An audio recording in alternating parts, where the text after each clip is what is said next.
Okay, welcome everybody. I'd like to call the meeting to order. Recording in progress. This is a hearing of the Committee of Adjustment for the Town of Grimsby. I'm going to start with the introduction of staff present and the committee members as well. So first, we have Walter Basic with us, Assistant Director of Planning, if you can just wave for us, and Michaela Bray, the Assistant Secretary Treasurer for our committee. Michaela. And then the 5 committee members here with us this evening is myself, Kevin Antonitis as chair. We have members Danielle Beck. We can just wave for us. Danielle, hello. Dylan Bailey. I'm just going to go around my screen. Hi, Dylan. Adam Mottershead. Adam. And I don't know if we have Herb tonight. So we have one member absent. So I'm just going to make a brief announcements regarding live streaming. Members of the public are advised that our meetings are live streamed by the Town of Grimsby. Individuals and media may be audibly and or visually recorded during this meeting. As a reminder, all electronic devices are to be in silent mode during our meeting. So I'll just outline the procedures briefly for you. For the purposes of Zoom, applicants will be placed in the waiting room until the application is heard. The purpose of the application, any relative correspondence will be heard, following which the applicant will be given the opportunity to address the application. Any person concerned with the application will then be given an opportunity to speak. At the conclusion of the discussion, the committee will render a decision and advise of any applicable conditions. Copies of the decisions will be mailed to the applicant or agent or to any other person who files a written request to Michaela at the Town of Grimsby.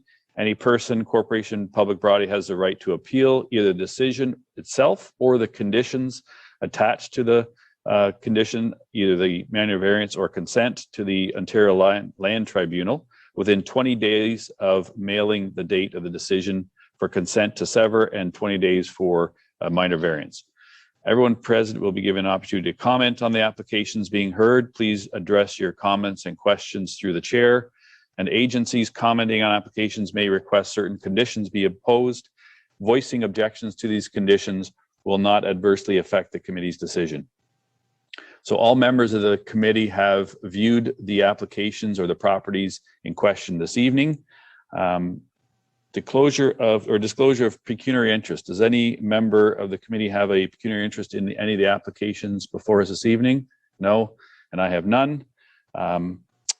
So do we have a request for withdrawal? I believe we have a request for a deferral, and that's on 2 Livingston. Yeah. Okay. So do we have a motion and a mover and a seconder to defer the application for 2 Livingston Avenue? This was at the request of the applicants, I believe. Right, Michaela? Yes. Yeah. Okay. So do I have a mover and a seconder? Dylan moves, seconder. Anybody? Adam? Any further discussion on this motion to defer? All those in favor say aye or raise their hand. Opposed, if any, was carried. Okay, and I believe we also have to deal with the minutes of the meeting held on September 21st. Do I have a mover and a seconder on those minutes from the previous meeting that was September 21st? Adam, move, seconder. Anybody? Danielle, thank you. Any further discussion on the minutes? Then resolve that the minutes of the meeting held September 21st, 2021 be approved. All those in favor say aye. Opposed, if any. Was carried. Okay, so then we'll deal with the first application. I believe this is where everybody's going to go into the waiting room, correct? Except for the point first of order, Mr. Chair. Oh, yeah.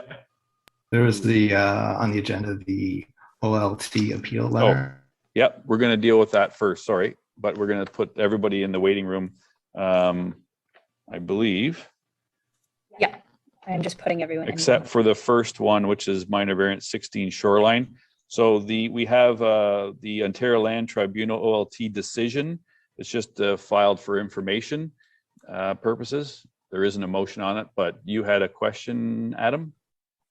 Yeah, actually, there's a motion in the resolution sheet to receive it, but I just want to have a brief discussion on it. I followed this appeal as it made its way through council and ultimately to our agenda tonight. And I had some issues when it came to council with the report. First of all, was that it's actually litigation against the municipality, and it was held in open session. And I know Councillor Cadwell had made some comments about, that usually these things are kind of discussed in closed session. And the other concern I had was the information report actually didn't really go over council's options on the matter. And I looked at, what was it? Newmarket, Toronto, Hamilton, a few other cities, and they basically, the reports tend to give the different options that council can exercise. Sorry, Adam, you're breaking in and out. So. Oh, okay. There you are. There you're back. You're back. No, you went on mute. Sorry. Okay.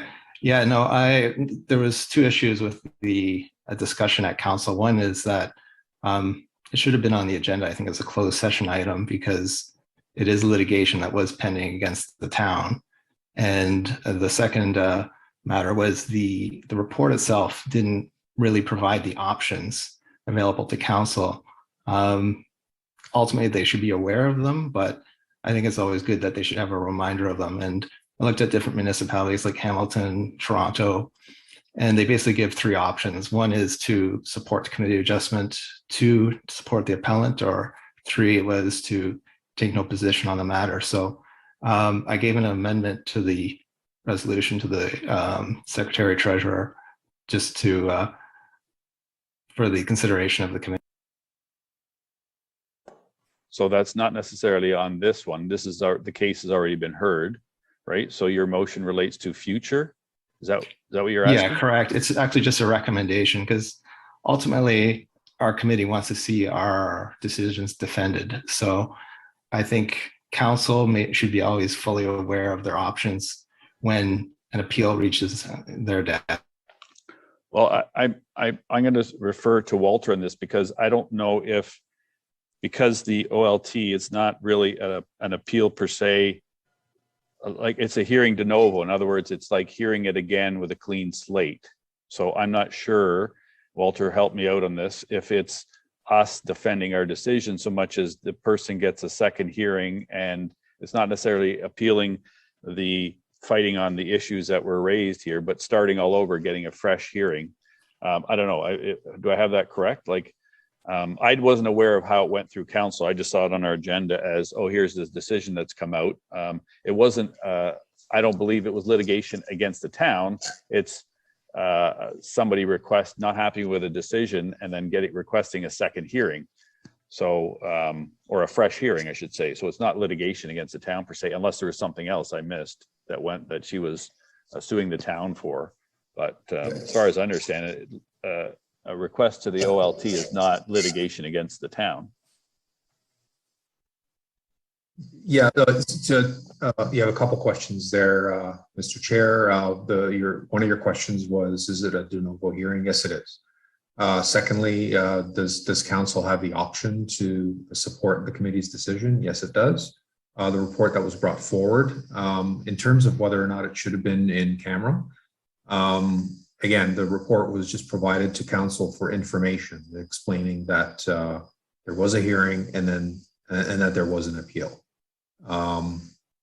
There didn't appear to be any motion put forward by any of the members of council to do anything further regarding this application. So there was no need. We could provide information explaining to council what their options are with every appeal that comes forward, as an example. But what was the other? All right, with regard to discussion of Mr. Motterhead's motion,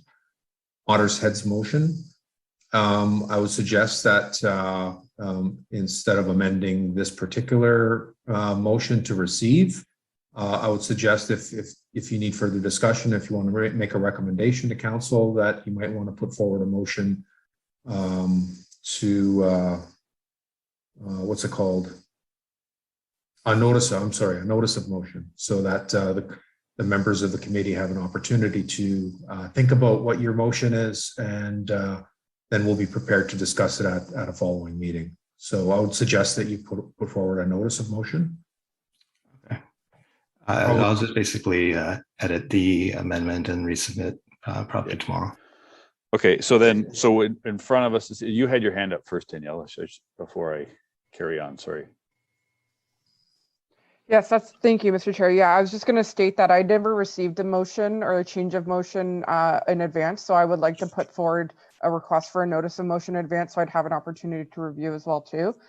So thank you, Mr. Basic, for putting that suggestion forward. So yeah, respectfully, I would request that in advance. I don't think that amending this motion before us today just to receive an OLT decision for information purposes is appropriate. It's just to bring it back to us for information purposes. With respects to, I did the same as you, Adam, as I did follow this one through because I was curious on it to see what the outcome was.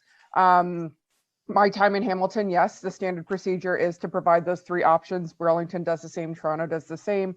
I do believe council is aware of their decisions. They could have directed staff to attend if they wanted to, if council wanted to change their position, understanding that we are elected representatives of the municipality on this committee. If they didn't agree with our position and our decision on that application. Alternatively, they could have pointed staff in the direction of hiring outside representation to represent that position as well too. The applicant, Kathleen, could have also subpoenaed staff to represent her at the hearing as well too, because they were in agreement with her application. So there's a multitude of options that could have taken place. This is the outcome. In my opinion, the hearing's done. I would motion at the appropriate time, Mr. Chair, to receive this package of information, the OLT decision at the appropriate time if there's no other comments on it. Yeah. Anybody else have any comments with respect to that? So Adam, I would agree. I'd suggest you put your notice of motion to all of us or to Michaela to circulate first so we can all think about it. But I agree, in this case, it's just received for information. That's a past hearing, and it's something probably that should go to council if you feel that they should address these. But I know in the past that they have supported or sent staff to support on bigger applications. I don't know if this would warrant staff time and cost on something that it would have been, you're right, up to the applicant to bring Walter in if he wanted, because it was a favorable planning report. But anyways, I would agree that we move on with this one as it's just received for information, reflecting a past hearing. Yeah, I'd agree. I wasn't, it's not so much trying to look back at the decision, but just sort of putting in best practices and sort of sending a recommendation to council. Okay, so receive for information, we have the motion in front of us. Do we have a mover and a seconder? Resolve that the OLT decision for Lakeview Avenue be received for information. Danielle was prepared to move. Do we have a seconder? Adam, any further discussion? All those in favor say aye. Opposed, if any, was carried. Thank you. And then we'll look forward to your notice of motion for the next go around or next meeting, which is probably going to be early December, I think. Okay. Back to the agenda then. Sorry to interfere, Mr. Chair. Yep. Motion procedurally, the notice of motion would have to be presented at the next meeting for consideration at the following meeting. Okay, so the notice that he sent is obviously not adequate for today's to qualify as a notice of motion today. Actually, a point of order there. The procedural bylaw usually says that it can be, and I believe it's in Robert's rules, if it's submitted before the end of the meeting.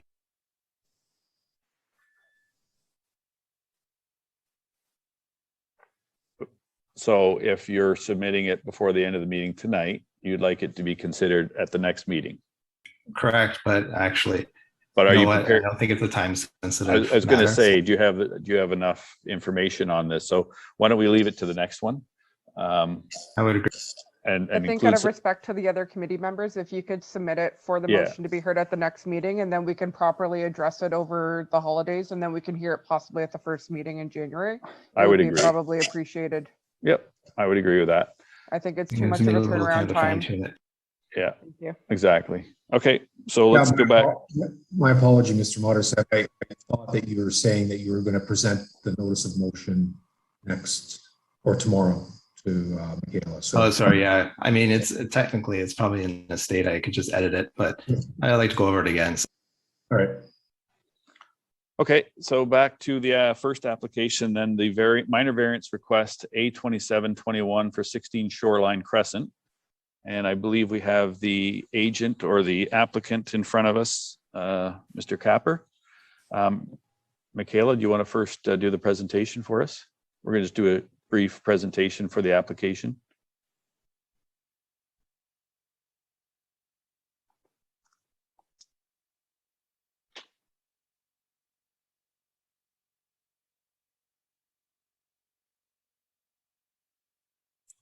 Is that showing up there? Okay.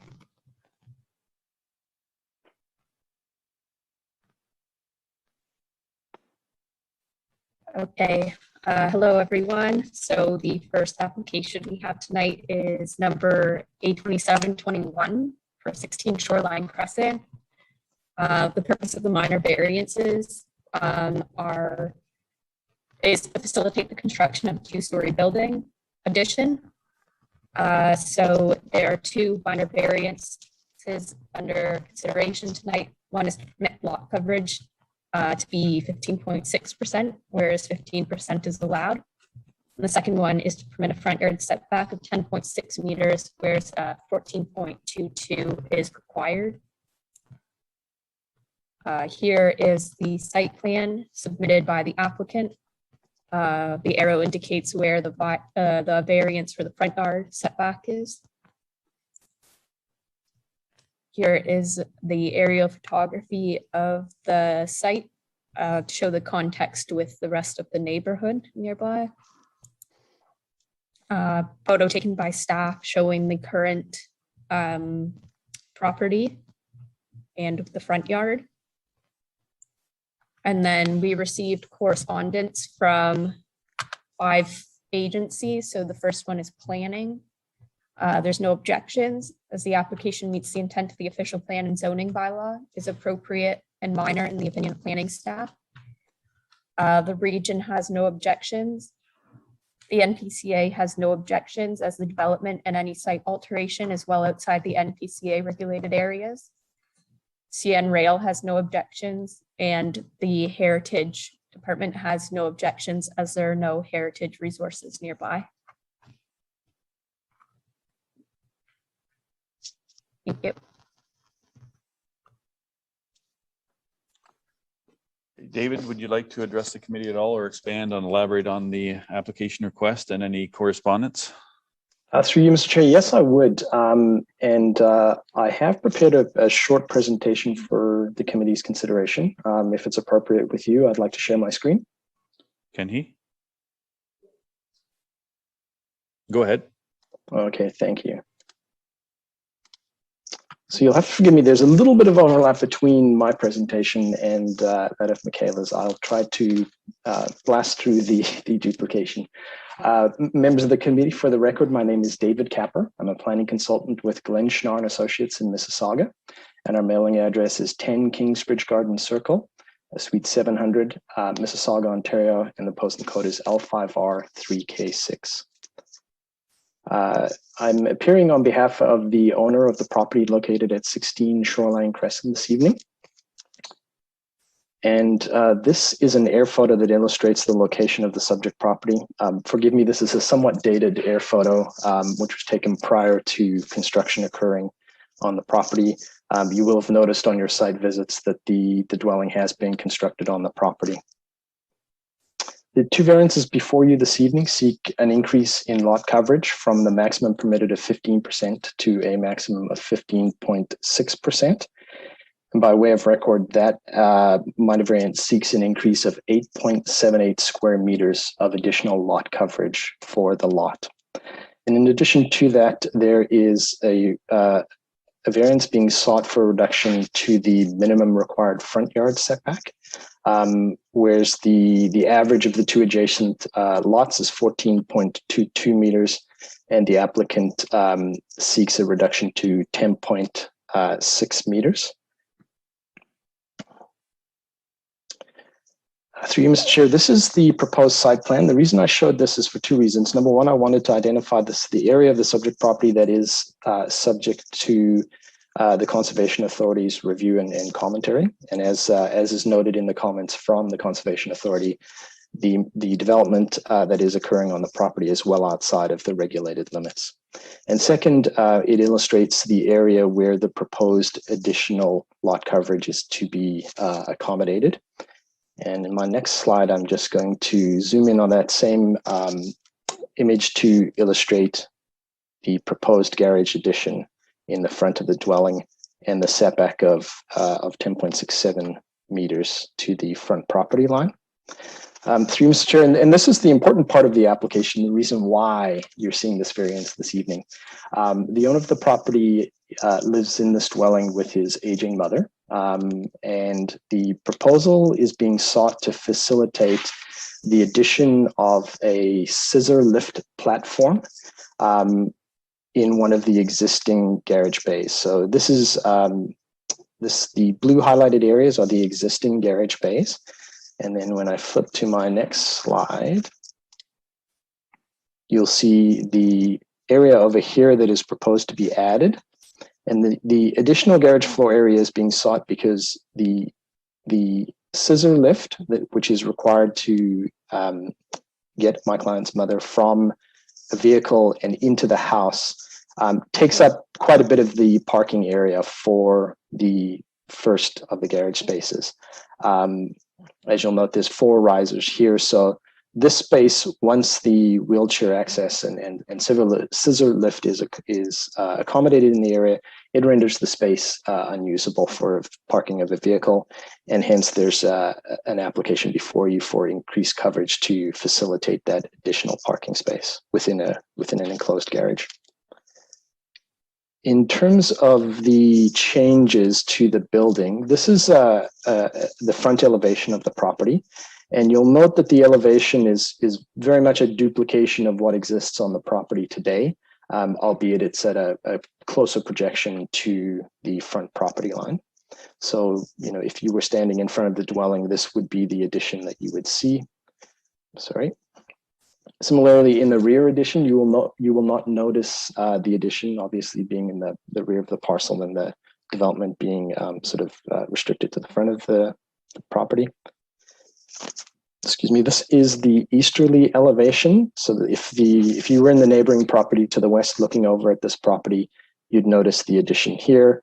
And what I'd like to point out is the replication of the architectural features that are there for the existing building. And then finally, the last slide is what you would see on the easterly side. And again, the development is proposed to be in keeping with the existing architecture and simply continue that the facade of the building closer to the front property line. Mr. Chair, that concludes my presentation. I'm happy to answer any questions should the committee have any. Thank you very much. Are there any questions from the committee members first? Fairly straightforward presentation, I believe. And there was no delegations, I take it, Michaela? No? Okay, there being no further questions, do we have a mover and a seconder? I'll just read the motion then briefly. Make sure I've got the right one. So the motion is as follows: resolved that submission A2721 for 16 Shoreline Crescent to permit a lot coverage of 15.6%, whereas 15% is permitted, and to permit a front yard setback of 10.6 meters, whereas 14.22 is required. Do we have a mover and a seconder on this? Danielle and Adam, any further discussion? Danielle, question?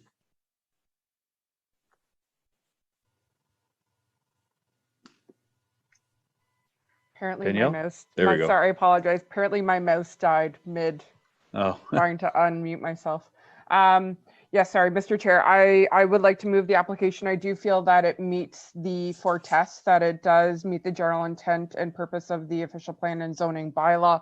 I do feel that the increase in lot coverage and reduction in front yard setback is minor. I do appreciate, thank you, Mr. Capper, for the additional plans. It definitely does put it into perspective with the streetscape. From the other properties. I think the committee is mostly familiar with the site. It's been severed. We've dealt with this area recently, I think within the last few years. So I definitely feel confident and comfortable supporting these variances, and that it definitely is desirable and appropriate for the use and of this property. So yes, I'm willing to move this application based on that. So thank you for clarification and reasons. Any further discussion on this motion? All those in favor say aye or raise their hand. Thank you. Opposed, if any? Was carried. Thank you very much for the presentation. And there is a 20-day appeal period, of course, before it becomes final and binding. Yes. Thank you very much, everyone. Have a wonderful evening. Thank you. Walter. Oh, you're just waving. Goodbye. Never mind. Goodbye. Take care, guys. Thank you. Thank you.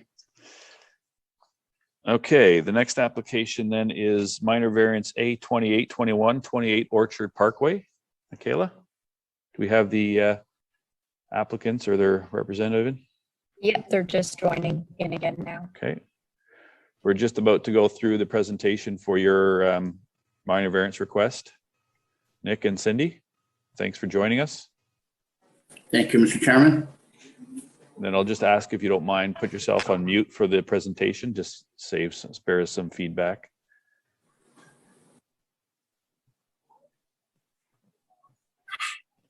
All right, good evening, everyone. So the next application we have is application number A2821 for 28 Orchard Parkway. The variance is proposed to facilitate the construction of a covered addition and a partial second story addition. So the first variance is to permit a lot coverage of 29.85%, whereas 25% is what is permitted. Second variance is to permit an interior side yard setback of 1.5 meters, whereas 1.8 meters is required. Here is the site plan submitted by the applicant. So the arrow shows where the interior side yard variance is requested for. Here is the aerial photography of the site as well as the neighboring properties for context. And here are photos taken by staff. So the first one on the far left shows the relationship with the southerly lot. The one in the center shows the existing side yard setback and where the variance is proposed. And then the one on the far right shows the side yard setback with the north property. So we received correspondence from 5 agencies, one of them being planning. And planning staff have no objections. They believe the application meets the intent of the official plan and zoning bylaw and is appropriate and minor in the opinion of staff. From the region, they have no objections. From the Conservation Authority, they have no objections. From CN Railway, they have no objections. And from Heritage staff at the town, there are no objections. Thank you. Thank you, Michaela. Nick, did you wish to add to that, or Cindy? Thank you, Mr. Chairman. Cindy is here. If the committee has specific questions, she'd be glad to answer. Just a simple rundown. I have complete agreement with town staff about the minor nature of this variance, just so that the staff know what we're doing, or the committee knows. I mean, Ms. Love's parents are elderly and they need to move into the house with her, and so they're just trying to create an area on the main floor, not create a secondary dwelling unit, but just basically to give them a private area where they can enjoy their later years and still live with the family. So created some issues with interior layout. So And that's why we have such a large first floor compared to our second floor. So the house will still maintain its character of being predominantly a one-story house with a loft area in the middle. And like I said, try to provide some private area for the elderly parents. The side yard setback is created by because of the skewed lot. So it's not like we're asking for a major amount of the side yard to be reduced to 1.5 meters. And you can see on the site sketch, it's a very small portion right near the back, because near the front, the lot has almost 7.5 feet of side yard. And just like I said, the lot skews and it creates the side yard reduction. There shouldn't be an issue. The neighbor from behind us it's his rear yard, so we're far from the adjoining house on the south side. And then our existing setbacks on the north side are not being affected, and no different with the neighbor that we have there. Like I said, the majority of the issue is because of the larger first floor compared to the second, to try to give her elderly parents a comfortable first floor living area for them. And I'm here to answer any questions. I'm glad to, if any way, to address committee. Thank you, Nick. Does anyone have any questions for the applicants? No, pretty straightforward again. Do I have a mover and a seconder? And I appreciate Danielle going through some reasons, which is good if you're going to be the mover and or seconder on this, that we outline some reasons for approving or denying. So let's start with the result of the motion first. Resolve that submission A2821 for 28 Orchard Parkway to permit a lot coverage of 29.85%, whereas 25% is permitted, and to permit an interior side yard setback of 1.5, whereas 1.8 is permitted. Do we have a mover and a seconder on that with reasons? Always appreciated, even if they're general comments. Adam? Yes, I move to approve. Looking at the variances for the lot coverage and the interior side yard setback, they both meet the intention of the OP zoning bylaw. They're minor and desirable for the development of the property. Thank you. And a seconder on that? Dylan, thank you. Any further discussion? All those in favor say aye or raise their hand. Thank you. Opposed, if any? Was carried. Thank you very much, Nick and Cindy, for attending. And there is a 20-day appeal period before it becomes final and binding. Thank you. Have a good evening.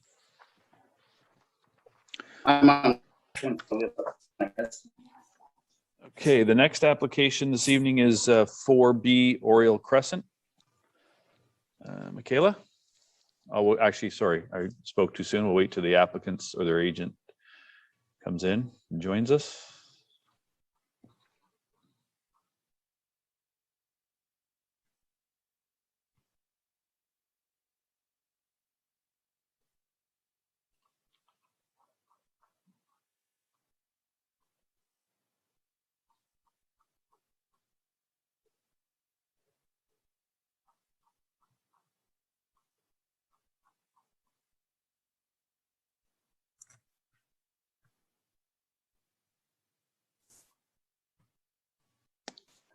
We're just waiting for the applicant to join us. There we go. Oh, is Nick back? Yeah, he's their agent. So. Oh. And Rosalie, Nick. Okay, so we'll have Michaela just outline the application and go through any correspondence that we've received. Michaela?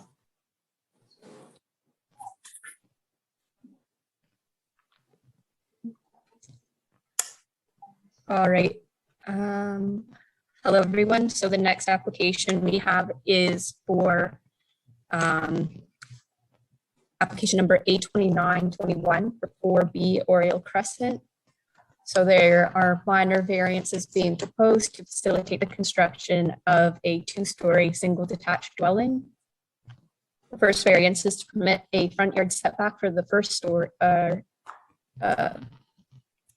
Sorry, I have something missing there, but the front yard setback is the variance, whereas 14 meters is permitted. Does anyone have the information right in front of them? 9 meters. Thank you, Nick. Sorry, I missed that part. So 9.8 meters, yeah. yeah, variance for 9.8 meters, whereas 14 meters is the permitted setback. And then their second variance is for a lot coverage of 29% for a 2-story dwelling, whereas 25% is what is permitted for a 2-story dwelling. And here is the site plan submitted by the applicant. The arrow on the far right, so the one closer to the right, shows the setback that is being applied for. And here's the aerial photography of the site in the surrounding neighborhood for context. Photo taken by town staff of the current vacant lot. And then we've received correspondence from the planning department at the town. Planning staff have no objections as the application meets the intent of the official plan and zoning bylaw. It's appropriate development and is minor in the opinion of planning staff. From the region, there were no objections. From the NPCA, there were no objections. From CN Rail, there were no objections. From the Heritage Department at the town, there were no objections. We received signatures in support of the application from 5 neighbors. So on Oriole Crescent, as well as some on Roberts Road. And then we also received correspondence from some neighbors who object to the application. And that's all, thank you. So this correspondence is new then? It wasn't in the package, I don't believe, right? No, we received it after the agenda was posted. Okay, could you share that then for the benefit of the committee? Because of the timing, I think it's only fair that everybody. Right. Yeah, I can read it now and then I can circulate it after. So there was an email that says, we were under the impression that the Zoom meeting would clarify what is being requested and planned to get our information, then determine what we would like to do. Since this is not what will be taking place, we strongly object to any variances and still strongly object to what the OMB has already allowed. So who is that? Can you from? Please give us context on the neighboring resident who submitted that email? Yeah, we need their name and address and where they live. I don't have an address, but it came from Tim and Leona Newby. Do you know where they are? I see Rosalie shaking her head, so she's obviously aware of who the neighbor is then. So yeah, we got this minutes before the meeting, so I haven't had a chance to connect with them. Do you know where they are in relation to this property, Rosalie? Or Nick? Yes. I don't know them, I'm sorry. Oh, sorry, Rosalie, go ahead. Yes. I'm assuming Rosalie knows. The newbies reside at 6 Oriole Crescent, so they are on the north side of us. Okay.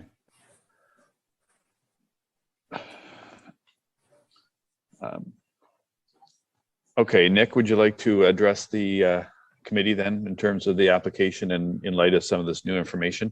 I mean, this one's been around for a while. I think the planning report alludes to that, the severance and the variance goes back a few years. And okay, Mr. Chairman, thank you. Just a question to Michaela. She said there was more than one objection. I only heard the one. Is there another one? No, we only got that one email. Okay, I remember reading something from somebody, I think at 6 Oriole, about their concerns were their sightlines to the escarpment on their property. If I'm not mistaken, is that the one that? No, I just got the email that I had just read word for word. I didn't receive anything for this committee of adjustment meeting. Yeah, I apologize. I thought I heard something about their sightlines being disturbed or something, and I personally went out to the lot again the other day, and I mean, from the public realm, I don't see any of the vision review of the escarpment. So that generally is a case of any heritage feature or so on and so forth is not disturbed from the public realm, and I didn't think there was one.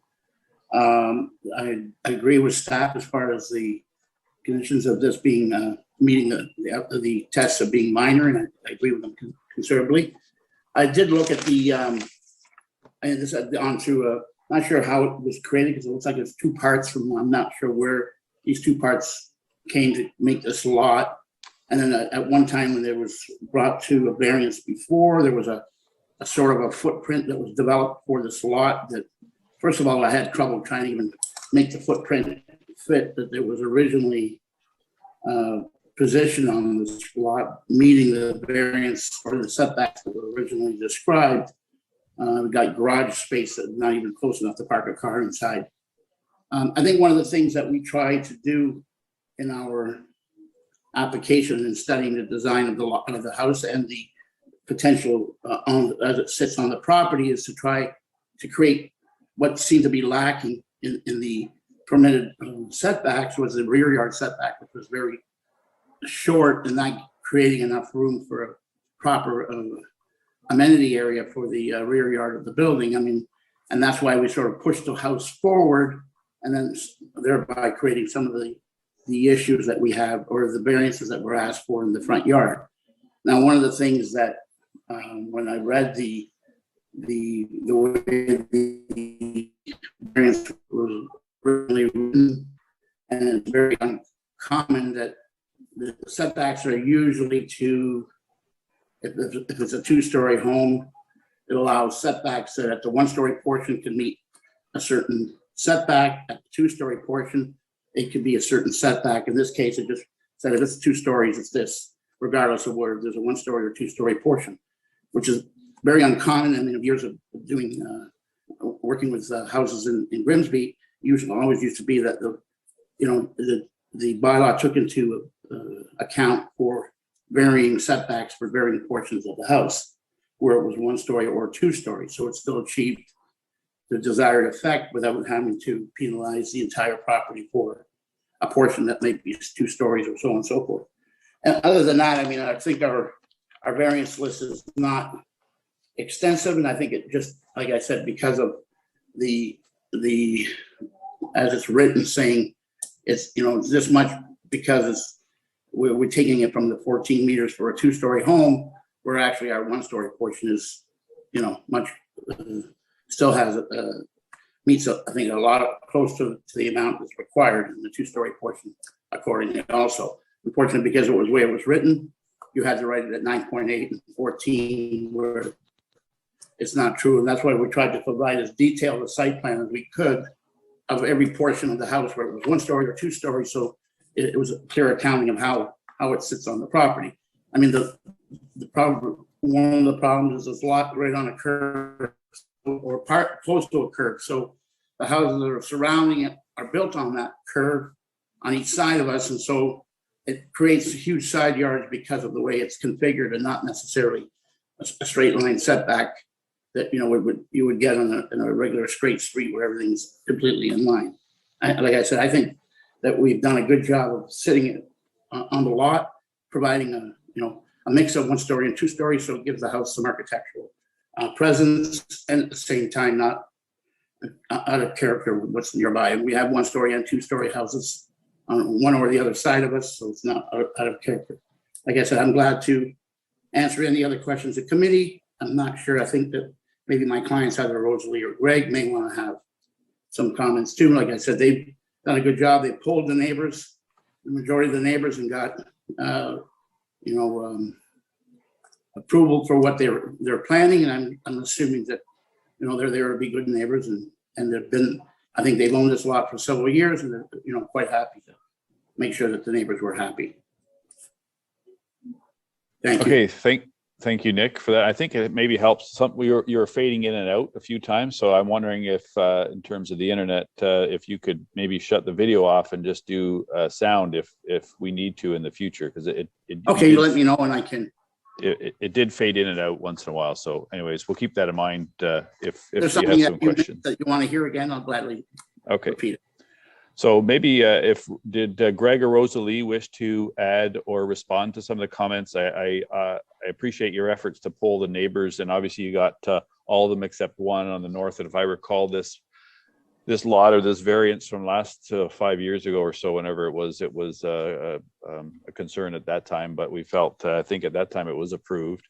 And it's not the easiest lot to build on. I can appreciate that. It's a pretty tight site, and it is a curve like Nick alluded to, so it is tight. But maybe you can outline how you've addressed that through the siting of this, and maybe a little bit of the history of this lot. It's a small infill lot, I guess is a good word for it. Did Rosalie or Greg wish to? Oh, Greg, so you got your hand up. Thank you. Good evening, Mr. Chair, members of the Committee of Adjustment, ladies and gentlemen. Thank you for the opportunity to speak regarding our variance application for 4B Oriole Crescent. We purchased this lot over 5 years ago for the purpose of building an accessible retirement home on a quiet neighborhood with a 2-car garage to keep our vehicles neatly tucked away. So that was one of the issues in for the variance in being allowed to get a 2-car garage into this particular lot. We have maintained the property in good order by keeping the grass cut and raking and bagging the leaves. We've endeavored to get along with all the existing neighbors in the neighborhood. We are planning to build a home on a lot, and it does conform with the provincial policies of the growth plan for the Greater Golden Horseshoe Growth Plan with respect to the more efficient use of fully serviced land within this settlement area.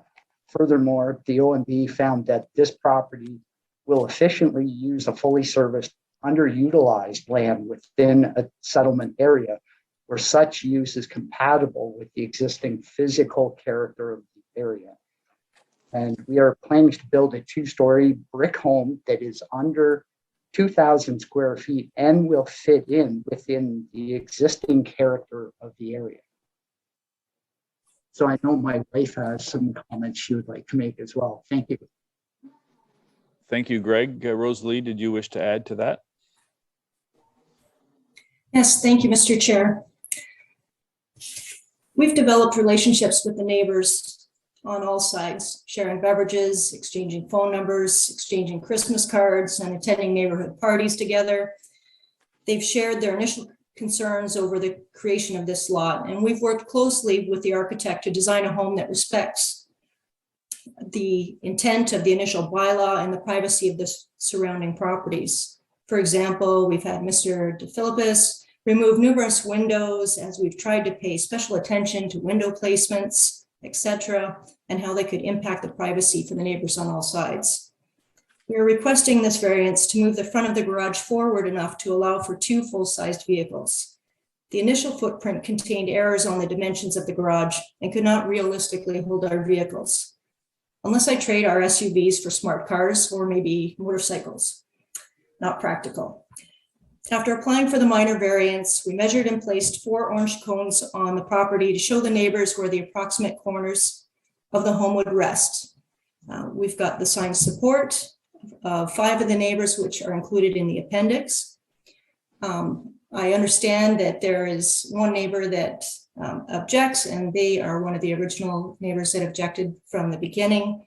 I have spoken with them. They did have some concerns that they were losing some of the park-like tree setting that they've been able to enjoy over the last few years. And and their view of the escarpment. So I did go down there as well as Nick and take pictures and spoke to them that it wasn't actually going to be sticking out far enough to do or impose on any of their view of the escarpment. And yeah, so, you know, it's their right to object, and it's our right to apply and to ask for this variance. I'm confident that the placement of our home will not place any undue or otherwise unacceptable adverse impact on any of the surrounding properties. Thank you. Thank you. I would like to make one comment about the view, though, and this has come up in case law and more in our experience, is that you don't have a right to a view. So although people always raise that, you don't actually have a right to a view. If you want a view of the lake or a view of the escarpment, you have to be on the lake or the escarpment, or take the risk that someone's going to build in front of you. So that is an accepted rule of law. So I know people always raise that as a concern, but it is not a right. You don't have that right to a view. Just a comment. I know they're not here, but just for the benefit of the community members as a reminder to consider. So are there any questions from the committee members first for any of the applicants or their agent? No? All right. If not, then I am going to read the motion, and if somebody could move it and second it, again with reasons, would be appreciated. So resolve that submission A2921 for 4B Oriole Crescent to permit a front yard setback of 9.8 meters for the first story, whereas 14 meters is required, and to permit a lot coverage of 29% for a two-story dwelling, whereas 25% is permitted for a two-story dwelling. Do I have a mover with reasons? Danielle, thank you. Yes, thank you, Chair. I do believe that the proposed variances do meet the 4 tests, that it meets the intent of the official plan and the zoning bylaw, that the variances are minor, that the reduction of the front yard setback and the increase in lot coverage of 4% will not adversely impact the surrounding properties, specifically in relation to that property to the north that did write the objection letter, and looking at aerials, as well as actually being a very close neighbor living just on the other side of Roberts of you guys, and I walked over there for my site visit the other day. They're situated very far back on the lot in comparison to where your site is situated. So the concerns about views of the escarpment, I agree with the chair, they're not entitled to views. I do believe that there has been a conscious effort of the design to step back the second story. I do honestly believe that you are taking into consideration your neighbors with it when it comes to the windows and wanting to be a good neighbor. Although you don't even have a dwelling on this lot yet, you're still trying to be an active member of the community. And the fact that you've gone out and you have 5 neighbors in support, I appreciate that as a committee member, knowing that you do have support in the neighborhood. And also to staff, thank you for the comparison of the previous variances. I appreciate that as well too, knowing the history, not being on the committee back then. So thank you to that. So to summarize, I apologize for the long-winded comments to the chair, but I do feel that it meets the 4 tests, and for that reason it is deemed to be minor, and it is appropriate development for the use and development of the lands. So I move to approve the application. Thank you for that, Danielle. And do we have a seconder on that motion? Dylan? Any further discussion on the application? All those in favor say aye or raise their hand. Opposed, if any? Was carried. So it was carried, and there is a 20-day appeal period before it becomes final and binding. Thank you very much for attending this evening. Thank you, Mr. Chairman, committee members. Have a good night. Thank you. Thank you, everyone. Thank you. Thank you. And then the last application this evening is for 12 Sunnylee Crescent. We'll wait for them to come forward.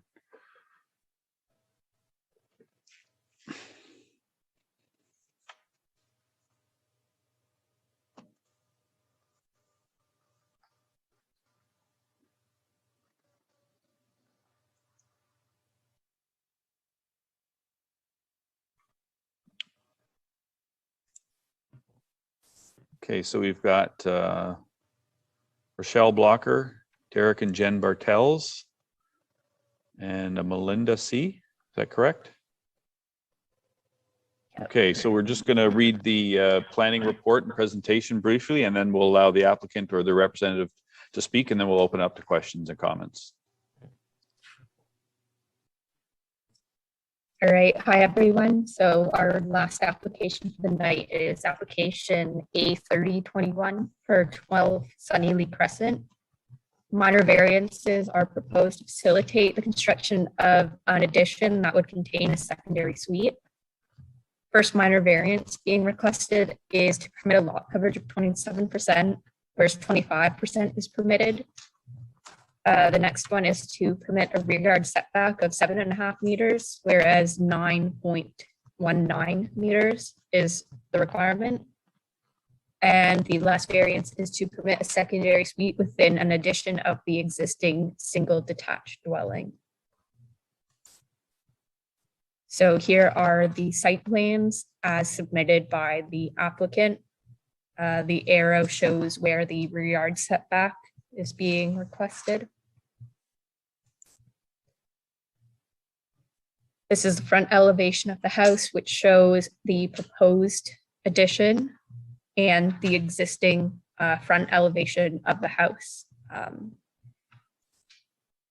So here is the aerial photography of the neighborhood and the surrounding lots for context. And then the photos taken by staff. So the one on the left is the existing exterior as it was earlier today. And then the relationship on the right between the subject plans and the neighboring property. So we received correspondence from the following agencies. First one is Planning Department at the town. So planning staff noted that the application meets the intent of the official plan and zoning bylaw and is appropriate development and minor. Planning staff have no objections to approval subject to the condition that the secondary suite complies with all the requirements of the Ontario Building Code and Fire Code. And then from the region, there were no objections. From the Conservation Authority, there were no objections. From CN Rail, no objections. And from the Heritage Department of the town, again, no objections. Thank you. Thank you, Michaela. Okay, who would like to speak to this application first? Do we have the owner or the representative? Is it Rochelle? Are you going to speak first? I'm representing it. Okay, did you like to expand or elaborate or comment on the correspondence or anything else in the report? It looks like it's been covered. Okay. And the owners, did you wish to add anything at all before we open it up to questions or comments? No, I don't believe so. Sounds like everything's covered. Okay. First, we'll open it up to the committee members. Does anybody have any questions or comments on the application for the applicant or the representative? Adam? Yeah, is there going to be any internal connection between the secondary suite and the existing unit building? There's a shared laundry.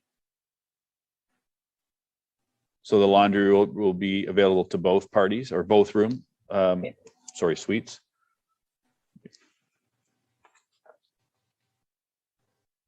Adam, did you have any other questions? Oh, that was it. Thank you. Thank you. Anybody else? No. Dylan? Sorry, just through you, Mr. Chair, just for clarification, based on some of our previous discussions, the condition about the secondary suite meeting a fire code, etc. Just so I'm clear, I'm assuming, is that not redundant because they wouldn't get a building permit if it didn't meet those requirements? So if this is just a technical requirement, I'll stop. I've heard different things through our previous meetings, so perhaps. Yeah, I think that's probably a redundant comment, but or raised in the report that way, because you're right, they wouldn't receive approval without that today. But Walter, I don't know if you wanted to add anything on that. No, I agree. That's not a condition that's absolutely necessary. Like Dylan said, it is a redundant comment. Yeah, sorry, it's not a criticism. It's really just a clarification. So I have some idea. Thank you. And then Danielle, did you have your hand up or you're waving a minute ago? No? Yeah. And sorry, through you, Mr. Chair, my question was actually going to be similar to Dylan's. It was actually to point out that the condition was not in the resolution, but I was going to further ask, was it going to be required? Because it would be redundant, but. Yeah. So. And I don't think, Dylan, we could take anything you requested as, as critical. No. Thank you for that. And now I see we have sorry, it says Melinda C on here, but did you wish to comment or ask questions of the applicant or their representative? Yeah, we did have a few questions. If we could, sorry, if you don't mind, if we could just get your name and address for the benefit of the committee. Oh, Melinda Cowan at 170 Central. So where is that in relation to this property, just to help us? Behind the property in question. Okay. Not directly behind, we're kind of skewed, but. Okay. No, we are directly behind. Well. Partially. Partially behind. Okay. Do you have the aerial by any chance, Michaela? Yeah, I can pull that back up. Yeah, they share about half of their rear property line with the subject property, from what I can see. Yeah, so they're right here, and then 12 is outlined. Perfect. Thank you. So sorry to interrupt. Go ahead. Well, one of the questions I had was, what is the definition of a secondary suite? Like, is this a rental, going to be a rental, or is it like if they only have shared laundry? It doesn't sound like it's for the family. Just if that could be clarified, what is meant by secondary suite? Yeah, it's if I can speak to that, it's a secondary suite for the current owner's parents. Oh, okay. Thank you. And another question I had is, I know there's some renderings of the front of the addition, but the back, do we know what kind of windows are going to be there, if they're going to be in sight line of where we are? Any new windows would be like the addition is happening on the right hand side of the property if you're looking at from the front of the house. So it would be like on the opposite side of where you back off. The very back wall won't have any windows? There will be windows on the back of the new addition, but it is on the right hand side of the property. So it'd be kind of the farthest point from us? Yeah. Okay, and then this is a little bit more complex. Okay, so right now, I just want to clarify one thing, and that is the property lines. So if you bring up the aerial of 174, 172, 170 Central, the fence, that back fence there, the wooden section, is 3 feet inside the property lines of 174 and 172 Central, and partially 3 feet inside 170 Central. So you can't really see it. I mean, you can't see the fence, but if you take, our survey and you take my neighbor's survey at 170, if you look at the surveys that were provided by Lusani Homes when these homes were built, and you take the measurements, you will see, there's a number of cedar trees that they're ours, but they're on the other side of our fence. So I want to make this clear that this, rear yard setback, this measurement of 7.5 meters is not to the fence, but it's to the property markers. So is that diagram here indicate that? Like, when was this survey done, I guess? Through to you, Rochelle. Yeah, so the survey, the way that it's been based is the existing survey that we have places the existing home on it. So we've gone by the side yard and front yard dimensions of the existing survey.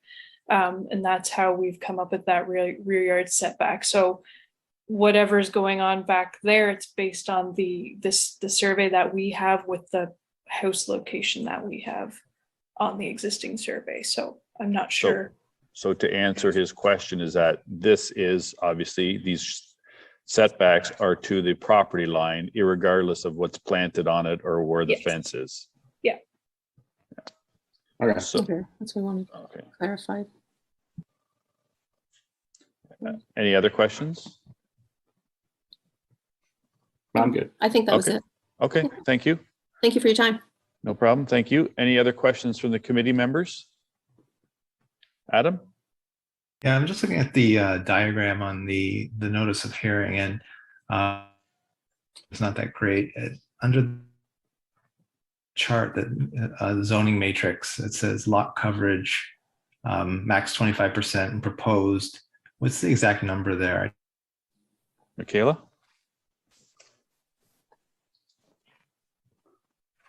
Just a second.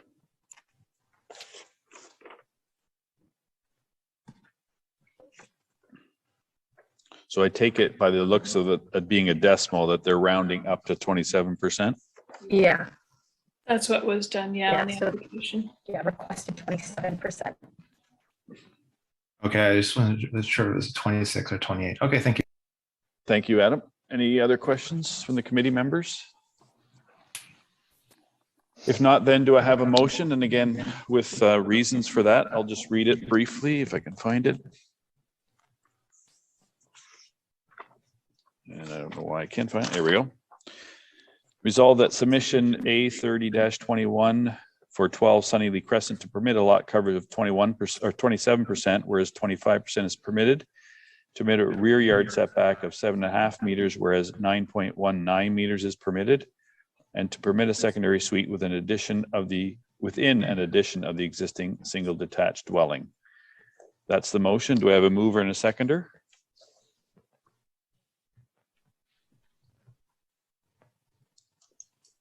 Thank you, Danielle. Thank you. Yes, Mr. Chair, I'll motion to move it.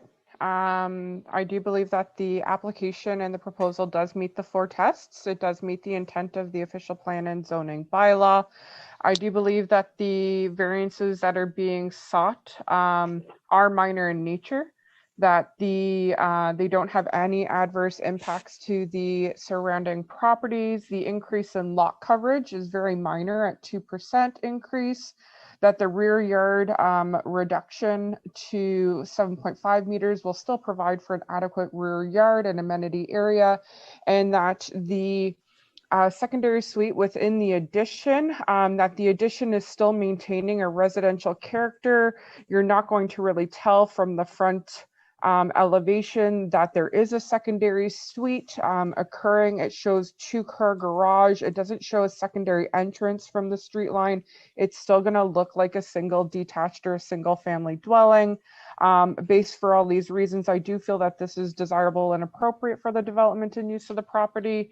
And therefore I motion to approve the application. Thank you. Is there a seconder on that? That concurs with that opinion. Dylan? Any further discussion on the motion? All those in favor say aye or raise their hand. Opposed, if any? Was carried. Thank you for your time. And again, there is a 20-day appeal period before it becomes final and binding. Thanks very much for attending. Have a good evening. Perfect, thank you. And I believe there being no further applications this evening, we are adjourned. Unless anybody else had anything. So Adam, you're going to work on the notice of motion for the next meeting? Yeah, that's correct. Sorry, also, maybe I don't know if there's been an information request. Information on when will we return? Sorry, you faded in and out. Something about when. Sorry. Next meeting. Next meeting. When? Yeah, I was just wondering if there's any information on when we might be returning meetings. In-person meetings, I think he's in-person asking. Yeah. I got. So anything, Michaela or Walter, in terms of when we would be able to reconvene in person?